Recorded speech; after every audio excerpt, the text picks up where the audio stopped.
now in Montgomery County. The district attorney is updating us on a deadly shooting that happened earlier this month in Cheltenham. Someone, as you may remember, shot and killed Rachel King while she was in a drive-through lane, her young son in the car with her. Let's listen into the update. This is Kevin Steele.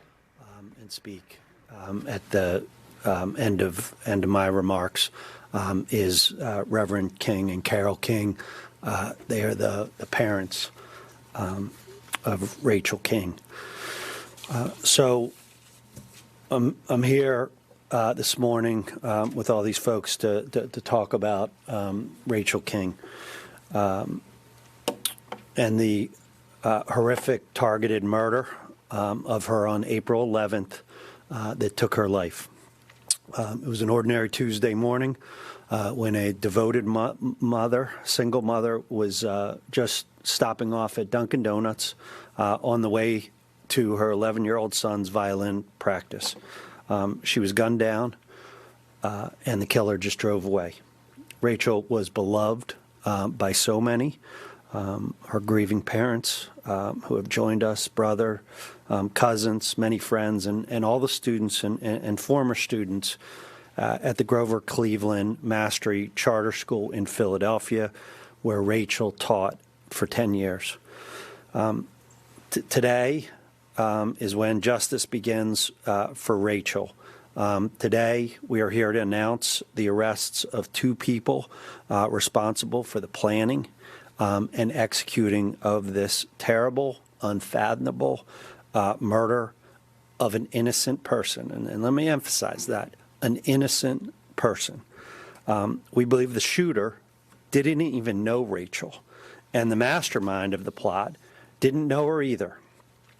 Yet she was filled with enough hatred to work to have Rachel killed.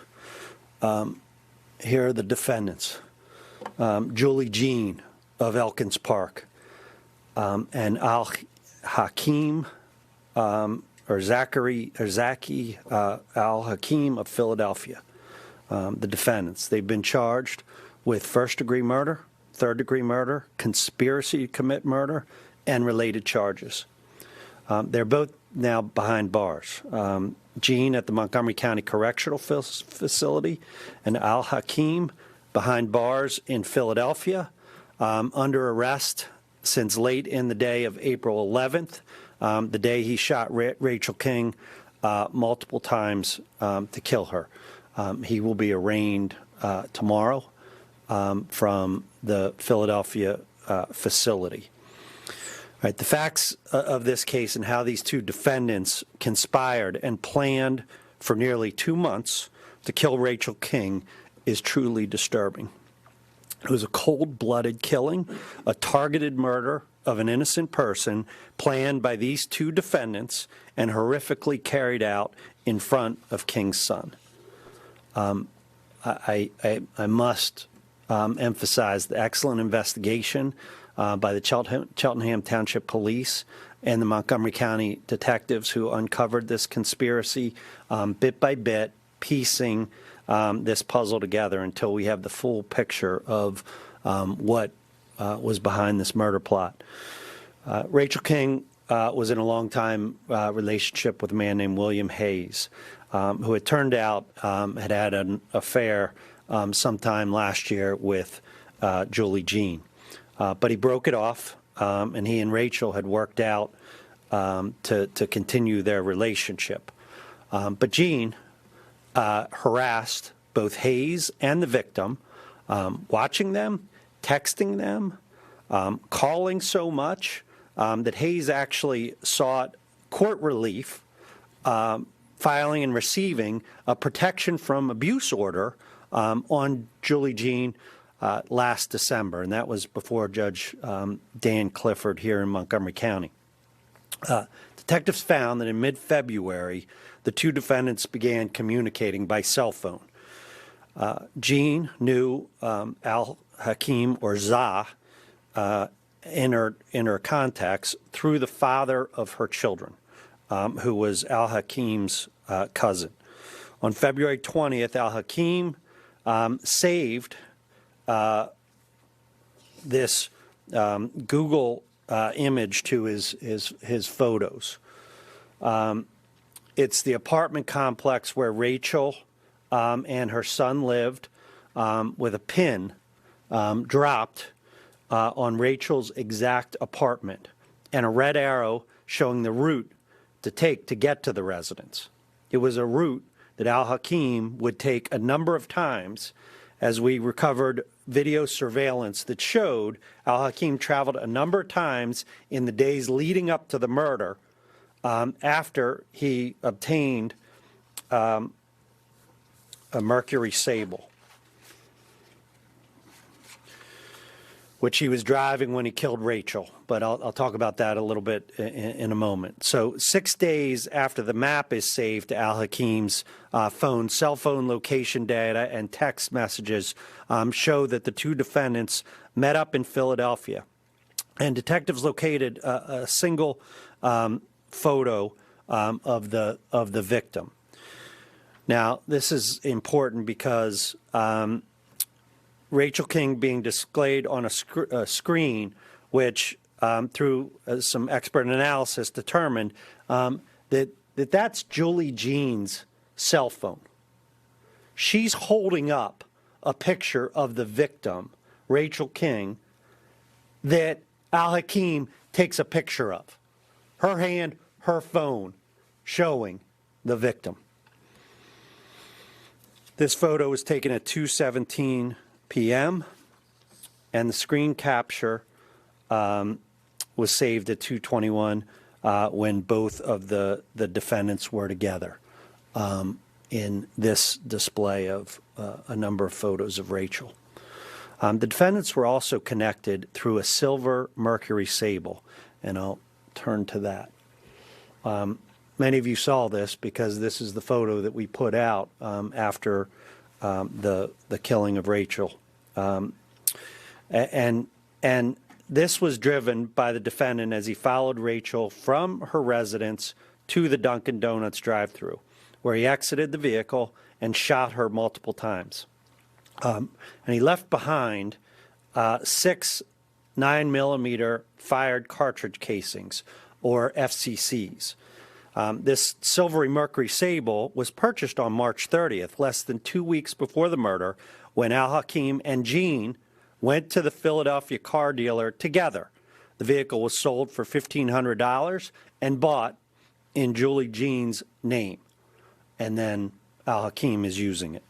On April 7th, the same silver Mercury Sable was captured on surveillance video outside a beer store at 5100 North Broad Street, where the victim, James Farrell, was fatally shot multiple times by a man matching Al-Hakim's description. So the Philadelphia murder occurs on the 7th of April. And in that case, the shooter, the defendant,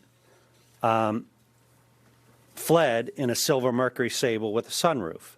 And there were 11 9mm fired casings, or FCCs, that were recovered from that murder scene. So our homicide scene and the Philadelphia homicide scene, both the evidence from each of those was entered into our newly acquired NIBIN machine. And as some of you know, because I think a number of you were there when we did the press conference on it, is National Integrated Ballistics Information Network. When I stood with a number of the district attorneys, as well as our high-intensity drug trafficking director in ATF.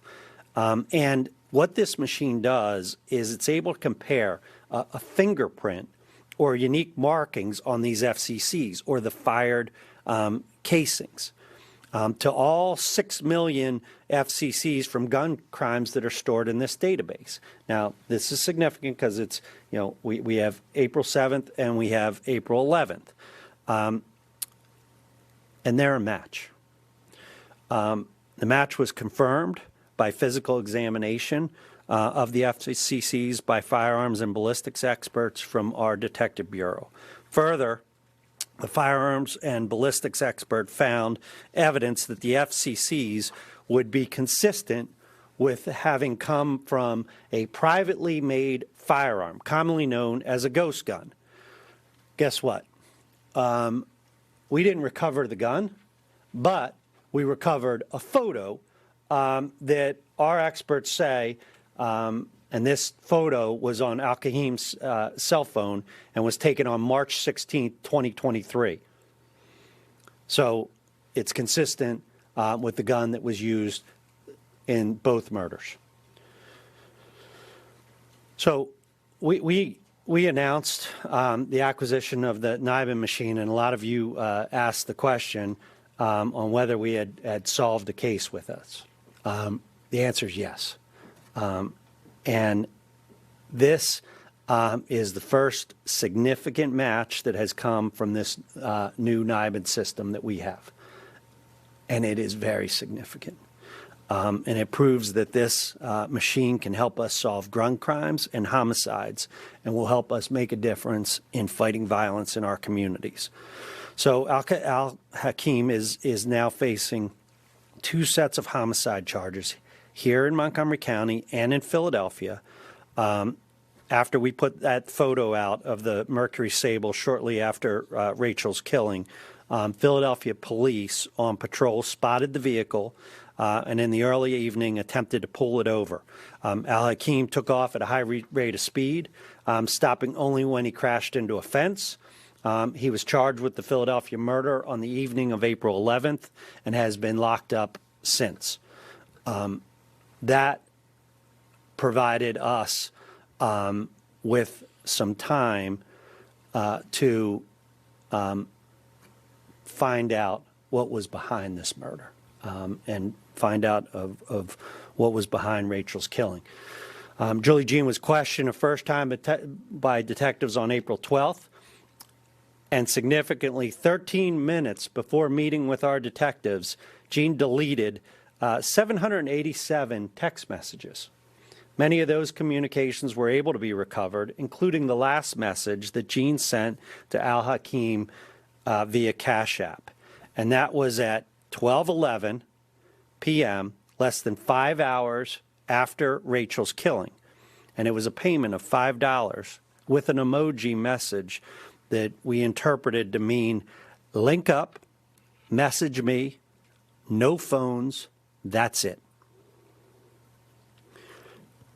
I've seen a lot of horrible and even horrific homicides, evil homicides, in my nearly 30 years of doing this as a prosecutor.